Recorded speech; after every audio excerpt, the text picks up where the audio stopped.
पायसम के मुख्य कार्यवाहक डॉक्टर नवल पंत द्वारा लिखित अंग्रेजी पुस्तक का हिंदी अनुवाद एक अनियोजित यात्रा, जिसमें बौद्धिक और विकासात्मक विकलांगता के क्षेत्र में अग्रणियों की तदानुभूति की कहानियां संकलित है, का विमोचन आज लखनऊ के एक निजी होटल में संपन्न हुआ।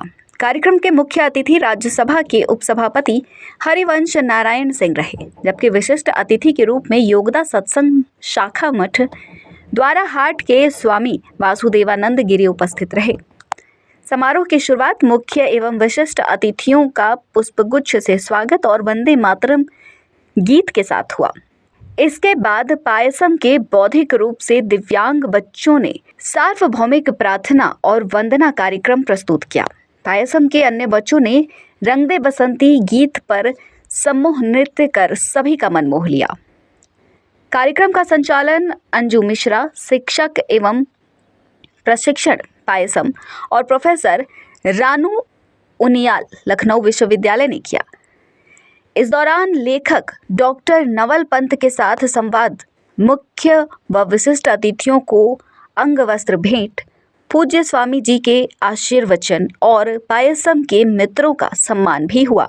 मुख्य अतिथि हरिवंश नारायण सिंह द्वारा पुस्तक का औपचारिक विमोचन किया गया और उन्होंने अपने संबोधन में कहा, पायसम का ये प्रयास बौद्धिक रूप से अक्षम दिव्यांगजनों को समाज की मुख्य धारा से जोड़ने और समावेशी समाज की स्थापना के लिए अत्यंत सराहनीय है।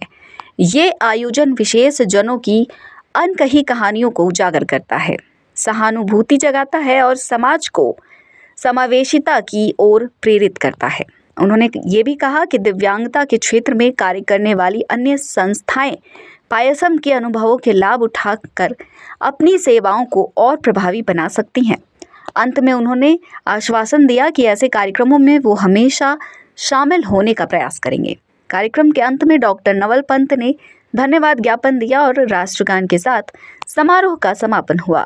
पायसम वर्ष 2005 से लखनऊ में बौद्धिक रूप से अक्षम दिव्यांगजनों के लिए कार्यरत एक अग्रणी संस्था है, जो निरंतर उनके अधिकारों, शिक्षा और सामाजिक समावेश के लिए प्रयासरत है।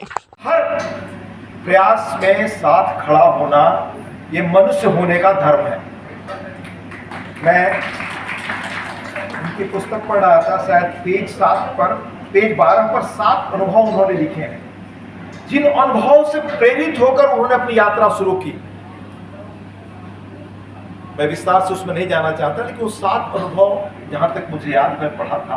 पहला, जब खुद बच्चा पैदा हुआ तो क्या अनुभूति, पहली सूचना जब मिलती है तो किस तरह से मानसिक उद्वेलन और किस मानसिक यात्रा से आप अंतर्द्वंद होने की जो स्थितियां उससे गुजरते हैं, बड़ा सुंदर वर्णन है।